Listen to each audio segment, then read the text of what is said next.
Hello friends, good morning. Welcome back to my channel. कैसे हो आप सब? उम्मीद करती हूँ आप सब ठीक होंगे। फ्रेंड्स, आज का जो है ये हमारा हिस्ट्री 12th की हिस्ट्री है। सेकंड बुक का 6 यूनिट आज करेंगे हम। इससे पहले यात्रियों के नज़रिए और उसके फर्स्ट बुक के सारे चैप्टर्स मैंने यूट्यूब पे अपलोड कर दिया है, आप लोग देख लीजिएगा। नोट्स मेरे हैंड रिटन है और आप लोगों को नोट्स अच्छे लगे तो आप पोस्ट करके वीडियो लिख लेना, ठीक है। स्टार्ट करते हैं। सबसे पहले क्या है, आपको अच्छे से पता है हमारा 6 यूनिट क्या है, भक्ति सूफी परंपरा, ठीक है।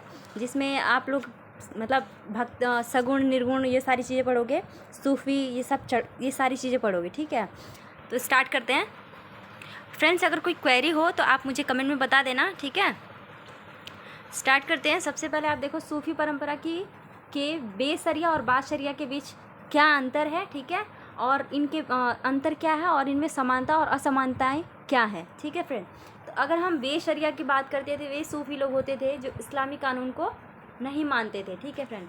आप अच्छे से याद रखना, बेशरिया बाशरिया इंपॉर्टेंट होता है, पेपर में आता भी है, ठीक है। तो बेशरिया कौन होते हैं? वे जो इस्लामी कानून को नहीं मानते। और बाशरिया कौन होते हैं? जो इस्लामी कानून को मानते हैं, सिंपल लैंग्वेज में, ठीक है। मतलब इस्लामी कानून को नहीं मानने वाले क्या कहलाएंगे? बेशरिया, और इस्लामी कानून को मानने वाले लोग क्या कहलाएंगे? बाशरिया, ठीक है। आगे चलते हैं। इम्पॉर्टेंट है तो प्लीज़ इसको अच्छे से पढ़ लेना, ठीक है, बिकॉज ये पेपर में हमेशा पूछता है। 2 नंबर में ले लो आप, चाहे जिस हिसाब से पैटर्न चेंज हो रहा है उस हिसाब से क्वेश्चन को पूछा जाएगा, ठीक है। चलो आगे चलते हैं। आगे देखो समानताएं इनमें क्या थी, ठीक है फ्रेंड। तो दोनों ही अल्लाह की इबादत पे विश्वास रखते थे, ठीक है।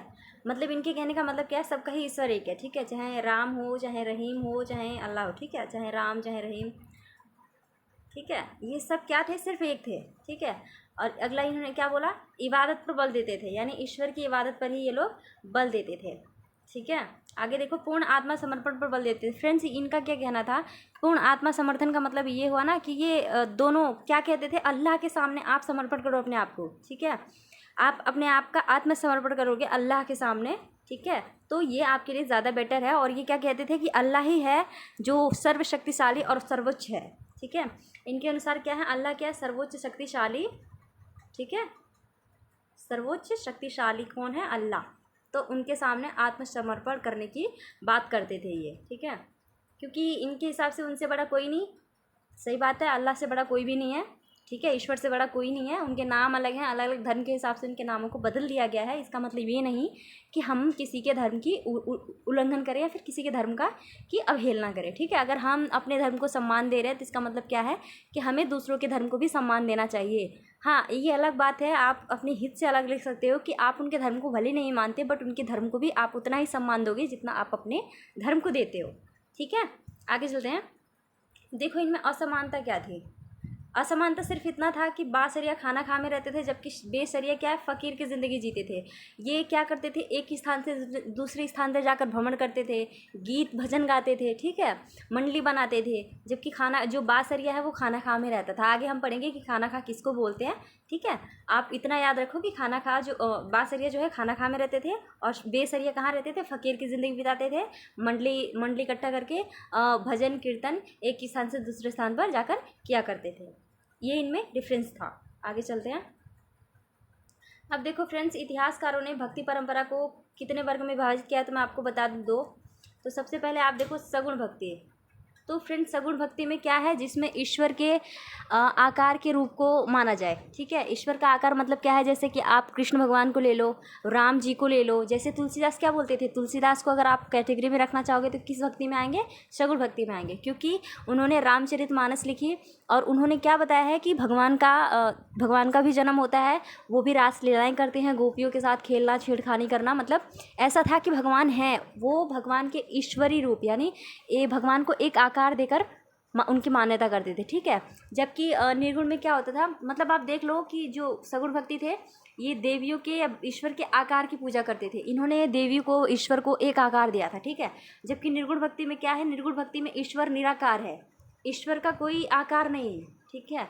ईश्वर का कोई आकार नहीं है। आगे चल के हम कबीर को पढ़ेंगे तो कबीर क्या है? वो एक ईश्वरवाद पर बल देते थे। एक ईश्वर का मतलब क्या होता है? सिर्फ एक ईश्वर को मानना जिसका कोई आकार नहीं है, ठीक है फ्रेंड।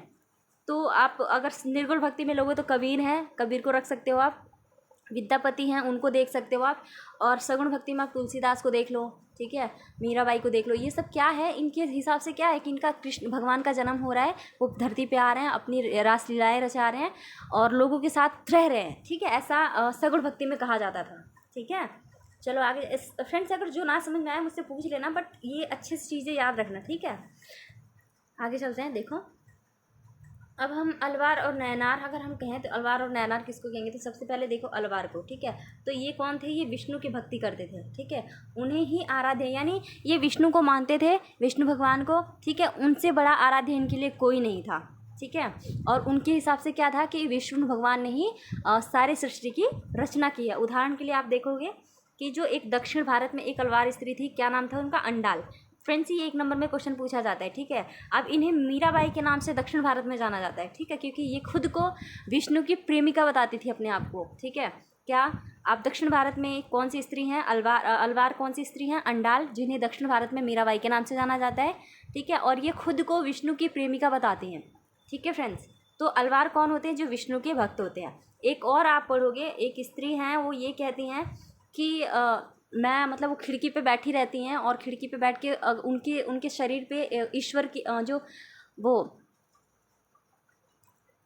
जैसे कि जो भी ईश्वर है, जैसे सूरज भगवान है, उनकी रोशनी पड़ गई, तो वो क्या कह रही थी कि उनकी रोशनी पड़ने से मैं प्रेग्नेंट हो गई, ठीक है। तो ऐसी स्टोरी भी आपको पढ़ने को मिलेगी बहुत सारी, जो उस टाइम पे प्रचलित थी, ठीक है। अब आगे देखो दूसरा नैनार। देखो नैनार किसके कहते थे, ये जो शिव को मानते थे, शिव के भक्त होते थे, ये कहते थे शिव से बड़ा कोई नहीं, प्लस ये क्या कहते थे, शिव ने ही सृष्टि की रचना की है, ठीक है। उदाहरण के लिए अगर देखोगे, एक नैनार स्त्री है, इनका नाम क्या है, कराईकल, कराईकल अम्मई था, जो कठोर तपस्या का मार्ग अपनाया और जिनका उद्देश्य क्या था, कठोर तपस्या से क्या अपनाना, मार्ग अपनाना, ईश्वर की शिव की भक्ति अपनाना, ठीक है। नैनार, ये फ्रेंड्स 1 नंबर में 2 नंबर में क्वेश्चन आते हैं, मोस्ट इंपॉर्टेंट है, मैंने बहुत इजी लैंग्वेज में लिखा है, तो आप लोग देख लीजिएगा और इसे लिख लीजिएगा, ठीक है। और अच्छा लगी वीडियो तो प्लीज़ अपने फ्रेंड्स में भी शेयर कीजिएगा। आगे चलते हैं। अब देखो चोल शासकों ने नैनार संतों का समर्थन प्राप्त करने के लिए क्या करे, तो जाहिर सी बात है कि अगर कोई भी मतलब आप भी देख लो शासक हैं, फॉर एग्जांपल ले लो, अगर हमारे पीएम हैं, ठीक है, तो वो लोगों का समर्थन प्राप्त करने के लिए क्या करते हैं, लोगों के लिए पॉलिसीज़ बनाते हैं, ठीक है, उनके लिए नई नई चीज़ें लेके लोगों के सामने लेके आते हैं, क्या, जिससे कि उन्हें लोगों का समर्थन प्राप्त हो सके। उसी तरह से उस टाइम पर क्या था, जो चोल शासक थे वो क्या करते थे, जो नैनार संत थे उनकी भक्ति प्राप्त करने के लिए क्या करते थे, तो आप देख सकते हो, क्या आप खुद अंदाजा लगा सकते हो, जैसे मंदिर का निर्माण कर देना, ठीक है, धनराशि अनुदान देना, ठीक है।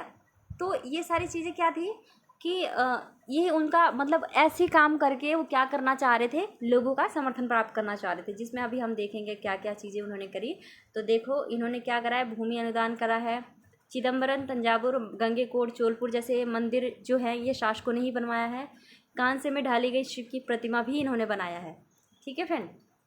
तो मतलब आप एक खुद भी अंदाज़ा लगा सकते हो कि अगर हमें किसी का समर्थन प्राप्त करना है तो हमें उसके लिए क्या क्या करना चाहिए, ठीक है। आगे चलते हैं। अब देखो तमिलनाडु के अलवार और नैनार, सॉरी अलवार गलत है और नैनार भी थोड़ा सा एक मात्रा लग गया, ठीक है। देखो प्रारंभिक भक्ति आंदोलन लगभग 6वीं शताब्दी में अलवार और नैनारों के नेतृत्व में हुआ है। वे एक स्थान से दूसरे स्थान पर भ्रमण करते और भजन गाते थे, ठीक है। अब इनके पवित्र स्थल पर ही विशाल मंदिर बनाए जाते थे और प्रतिमाओं की पूजा की जाती थी। ये जहाँ जहाँ जाके भजन कीर्तन करते थे, जहाँ बैठते थे, वही पवित्र स्थलों को क्या कर दिया गया, उन्हीं स्थानों को मंदिर बना दिया गया, पूजा का स्थल बना दिया गया, ठीक है। आगे चलते, इसमें आप देखोगे अलवार नैनार इसमें भी पढ़ोगे, लेकिन अलवार नैनार मैंने पीछे बता दिया, इस वजह से इसमें मैंने सिर्फ इतना ही बताया है कि वो जहाँ बैठते थे, भजन कीर्तन करते थे, तो वही पवित्र स्थल को क्या कर दिया गया है, पूजा का स्थल बना दिया गया है।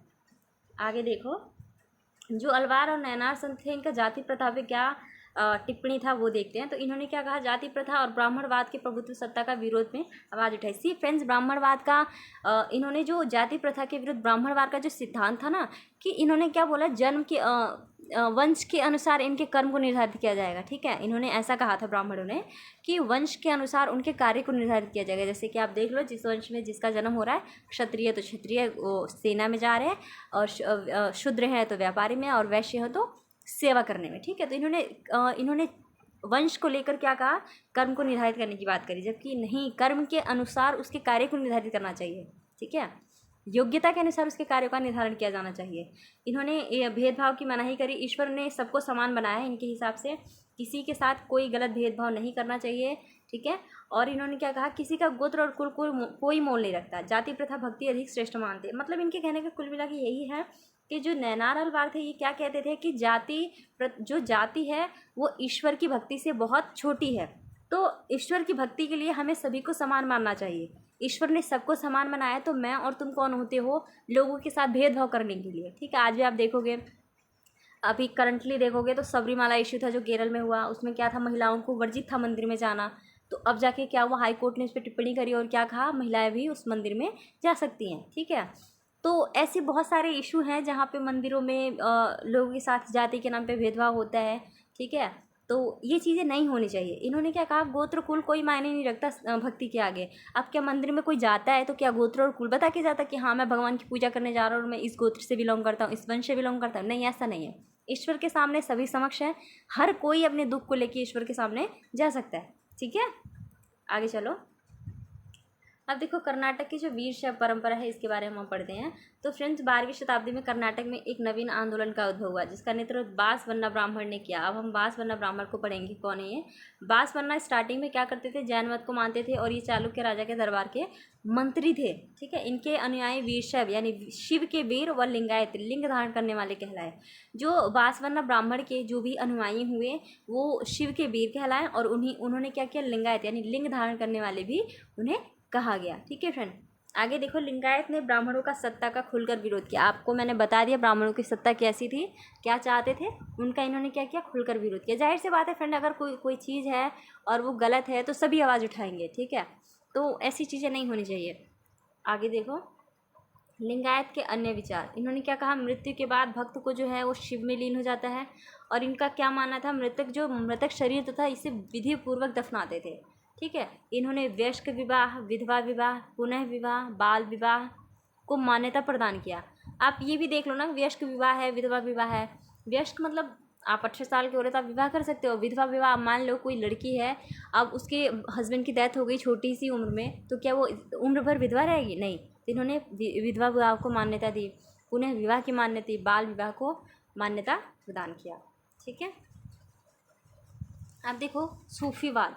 तो फ्रेंड्स, सूफीवाद, आप सबसे पहले सूफी शब्द का अंतर समझेंगे, उसके बाद आगे चलेंगे। तो देखो, सूफी शब्द की उत्पत्ति सफ़ा से शब्द से हुई है। इसका अर्थ क्या है, पवित्र, ठीक है। वहीं को कई लोगों का क्या मानना है, सूफी शब्द क्या है, सूफ से निकला है जिसका अर्थ है ऊन, यानी आप कह सकते हो तो पवित्र ऊन। जो वो लोग कपड़े पहनते हैं, आप देखते हो ना कि मतलब ऑरेंज कलर का कुछ होता है, ड्रेस पहनते हैं वो लोग, तो वही क्या है, उसी को क्या बोलते हैं, सूफी, यानी पवित्र ऊन से बना हुआ है वो, उसी चीज़ को वो लोग धारण करते हैं, उसको हम क्या बोलते हैं, सूफी। आगे चलते हैं। देखो,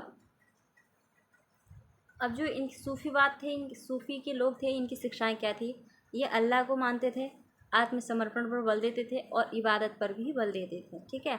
इनके अनुसार क्या है, जो पैगंबर मोहम्मद थे वो क्या थे, अल्लाह के संदेशवाहक थे, एज ए एजेंट। आज ज़्यादा ही हैं कि मतलब मैं मतलब ईश्वर का दूत हूँ, ऐसा करके मतलब गलत चीज़ें फैलाते हैं, कर्मकांड हैं, गलत चीज़ें करते हैं, अंधविश्वास ज़्यादा बढ़ा रहे हैं। तो ऐसा नहीं है। उस टाइम पे पैगंबर मोहम्मद थे जिन्हें वाकई ही क्या बोला गया था, अल्लाह के संदेशवाहक थे, जो अल्लाह उन्हें बोलते हैं वो लोगों को समझाते हैं। इनके अनुसार शिक्षाएं क्या थी, 5 बार दिन में नमाज पढ़ना चाहिए, खैरात बांटना चाहिए, रमज़ान के महीने में रोज़ा रखना चाहिए, हज के लिए मक्का जाना चाहिए, अल्लाह एक है, मात्र ईश्वर है। फ्रेंड्स, ये पांचों वेरी इंपॉर्टेंट, ठीक है। तो ऐसी चीज़ों को आप थोड़ा ध्यान रखना, ऐसी शिक्षाओं को जो हैं, ठीक है, इनको पढ़ना वेरी इंपॉर्टेंट। शिक्षाएं याद रखनी चाहिए। आपको स्टार लगा दिया मैंने इंपॉर्टेंट है करके, ठीक है। आगे देखो, अब आते हैं कबीर की जीवनी। तो फ्रेंड्स देख लो, थोड़ा सा अट्रैक्शन बढ़ाने के लिए मैंने कबीर जी की फ़ोटो भी डाल दी। आप कबीर अमृतवाणी भी सुनते हो तो उसमें क्या होता है, कबीर जी की जो है ना, सारी जितनी कोट्स उन्होंने दिया है, विचार दिए, वो सारी चीज़ें उसमें देखने को मिलते हैं हमें। इनका जन्म क्या हुआ था, इनका जन्म 1440 में वाराणसी हिंदू परिवार में हुआ था, लेकिन इनका जो परवरिश है, जो पालन पोषण है, एक मुस्लिम फैमिली यानी जुलाहा परिवार ने किया था, ठीक है फ्रेंड। आगे देखो, इनकी शिक्षाएं क्या थी। तो इनकी शिक्षाएं थी क्या, ये एक ईश्वरवाद पर विश्वास रखते। एक ईश्वर का मतलब क्या होता है, एक ईश्वर को मानना, एक ही ईश्वर को मानना, ठीक है, जिनका कोई आकार नहीं। इन्होंने क्या बताया, ईश्वर का कोई आकार नहीं है, ईश्वर का कोई जन्म नहीं हुआ है, ठीक है, वो है ईश्वर, मतलब एक होता है ना, मतलब ईश्वर का कोई आकार नहीं, ईश्वर का कोई जन्म नहीं, इनका मानना ये था। इन्होंने जो सामाजिक कुरीतियाँ थी उसका विरोध किया, यज्ञ है, चाहे बलि है, चाहे हवन, कर्मकांड, मूर्ति पूजा, इन सब का विरोध किया। जैसे कि आपको मैंने बताया कि निराकार ईश्वर की पूजा करते थे, निराकार ईश्वर को मानते थे, तो इन्होंने जाहिर सी बात है मूर्ति पूजा का विरोध करना ही था। और इन्होंने गुरुओं के विशेष को महत्व दिया। इन्होंने क्या कहा, गुरु को क्या बताया, एक होता है ना कि गुरु को क्या बताया, इन्होंने बहुत महत्व दिया। और क्या बताया कि किसी का भी भविष्य संचालित होता है तो गुरु के माध्यम से ही होता है, ठीक है। इन्होंने जातिवाद और अवतारवाद का घोर विरोध किया। जैसे मूर्ति पूजा वैसे अवतारवाद, और जाति प्रथा जाहिर सी बात है किसी जाति धर्म का नहीं, सबके लिए एक है, ठीक है। एक ईश्वरवाद, इनके बहुत सारे कोट्स पढ़ोगे आप लोग, है ना, तो कोट्स भी बहुत अच्छे अच्छे होते हैं इनके। आगे देखो, अब आते हैं हम गुरु नानक की और उनकी शिक्षाओं पे। देखो ये हमारे गुरु नानक देव जी, इनका जन्म क्या हुआ था, 1469 में हुआ था, रावी नदी के पास नानकाना गांव में। और ये किनका परिवार में हुआ था, व्यापारिक फैमिली में, ठीक है। आगे देखो इनकी शिक्षाएं क्या थी, तो वही चीज़ें रिपीट हो रही हैं। इन्होंने आडंबरों की मूर्ति पूजा का, कठोर तपस्या, हवन यज्ञ प्रथाओं का खुलकर विरोध किया। एक ईश्वरवाद पर बल देते थे, निराकार ईश्वर को मानते थे। जो कबीर ने बोला है वही इन्होंने कही है, ठीक है। आगे देखो, अब आते हैं हम मीराबाई का। ये देखो कितनी स्वीट लग रही है, इनकी ड्रेस कितनी प्यारी लग रही है। इनका देखो, इनका जन्म 15वीं शताब्दी में हुआ था, जो भक्ति परंपरा की प्रसिद्ध कवयित्री थी, ठीक है। इन्होंने माँ और पत्नी के जो दायित्व थे उसको निभाने से इनकार कर दिया था। इनके गुरु कौन थे, रैदास थे, क्योंकि ये सगुण भक्ति की थी, जिन्होंने कृष्ण भक्ति में अपना सारा जीवन लगा दिया। इन्होंने कृष्ण को ही अपना पति मान लिया था, इसीलिए इन्होंने माँ के और एक दूसरी एक पत्नी के कर्तव्य को निभाने से मना कर दिया, क्योंकि ईश्वर को इन्होंने तो पत्नी कृष्ण को ही पति माना था। इनकी शादी हुई, ठीक है। इनकी शादी होने के बाद क्या हुआ, इन्हें इनके घर वालों ने जहर दे के मारना चाहा, बल्कि इन्होंने पी भी लिया, ठीक है, पी लिया। फिर इन्होंने क्या, एक मतलब होता है ना, एक वनवासी के कपड़े धारण करके जगह जगह लोग घूमने, संगीत गाने, गीत गाने, ठीक है, और कृष्ण की भक्ति का प्रचार करने लगी, ठीक है। ये हमारी मीराबाई थी। अब देखो आता है शेख निज़ामुद्दीन औलिया और खाना खा। तो खाना खा क्या है, दिल्ली शहर की बाहरी सीमा यमुना नदी के किनारे है। इसमें छोटे से कमरे हैं, जमात खाना जिसे हॉल कहा जाता है, जहाँ अतिथि रहते थे और वहाँ पे बैठ के क्या करते थे, उपासना करते थे, ठीक है। अब देखो खाना खा में आने वाले लोग जो थे वो कहाँ, किस किस कैटेगरी के लोग थे, मतलब आप अगर कैटेगरी डिसाइड करोगे, ठीक है, तो किस कैटेगरी के थे, सिपाही थे, गुलाम थे, गायक थे, व्यापारी थे, जोगी थे और राहगीर लोग शामिल थे इनकी कैटेगरी में। यानी खाना खा में अगर शामिल होना है किसी लोगों को तो इन कैटेगरी से वो लोग आ सकते हैं, ठीक है। आगे चलते हैं, देखो खाना खा और सिलसिला में क्या अंतर है। तो खाना खा का नियंत्रण शेख, वीर अथवा मुर्शीद के हाथों में होता था, ठीक है, जो अनुयायियों की भर्ती करते थे और साथ ही अपने खलीफा की नियुक्ति करते थे। 12वीं सदी में सिलसिले का गठन हुआ, जिसका शाब्दिक अर्थ क्या है, जंजीर, ठीक है। सिलसिला शेख और उनके सहयोग के बीच एक रिश्तों का प्रतीक था। फ्रेंड्स आपको समझ में आ गया, खाना खा का नियंत्रण किसी हाथ में होता था, शेख, वीर और मुर्शीद के हाथ में, जो अपने अनुयायियों की भर्ती करते थे और यही खलीफा की नियुक्ति भी करते थे। और सिलसिला का अर्थ क्या होता है, एक जंजीर, जिसका गठन कब हुआ, 12वीं सदी में हुआ था, ठीक है। आगे चलते हैं। अब देखो पॉइंट्स टू बी रिमेंबर, कुछ बातें हैं जो याद रखनी चाहिए आपको। देखो गुरु गोविंद जी ने खालसा पंथ की स्थापना करी थी, किसकी, खालसा पंथ की। आप देख सकते हो इनके नाम की खालसा कॉलेज भी है, ठीक है। जो सिख के 10वें गुरु थे, इनके द्वारा खालसा पंथ के 5 प्रतीक इन्होंने बताए। Friends very important, very very important, इसको याद रखना है आपने। क्या बताया, 5 प्रतीक कौन से थे, बिना कटे केश, कृपाण, कच्छ, कंघा, लोहे का कड़ा। फ्रेंड्स ये आप देखोगे अभी भी, आप ट्रैवल नॉर्मली आप करते हो तो लोगों को, सरदार लोगों को देखते होंगे आप लोग, उनके बाल कितने बड़े होते हैं, कृपाण धारण करके रखते थे, ठीक है, लोहे का भी कड़ा पहनते हैं आप लोग, ठीक है। तो ये चीज़ें थी जो मानना पड़ता है, ये धर्म की एक होता है ना, धर्म का प्रतीक है ये, ऐसी चीज़ें हैं, ठीक है। अब देखो एक लास्ट है हमारा मातृ गृहणता। फ्रेंड्स इसमें मातृ गृहणता का मतलब क्या होता है, इसमें स्त्री का विवाह तो होता है लेकिन वो अपने मायके में ही रहती है और साथ साथ उसका हस्बैंड भी मायके में ही रहता है, ठीक है। उसको क्या कहा गया, मातृ गृहणता, ठीक है। तो फ्रेंड्स हमारा आज का जो टॉपिक था आज यहीं फिनिश हुआ, हमारा 6 यूनिट ख़त्म हुआ और अगला 7th यूनिट मैं 2-3 दिन में डाल दूँगी। तो आप लोग देख लीजिएगा। और मेरे वीडियो आपको अच्छे लगे तो प्लीज़ अपने फ्रेंड्स में शेयर कीजिए। नोट्स मेरे हैंड रिटन है तो आप लोग लिख लीजिए। और मेरे वीडियो अच्छे लगे तो मेरे वीडियो को लाइक, शेयर, कमेंट और मेरे चैनल को सब्सक्राइब करना मत भूलिएगा। और जल्द ही मैं आपको 12th की पेपर की अपडेट कराऊंगी, पेपर से अपडेट कराऊंगी कि पेपर होंगे या नहीं होंगे। अगर होंगे तो किस स्पेसिफिक सब्जेक्ट से पेपर आपके होंगे। ठीक है friend, okay, thank you, have a nice day.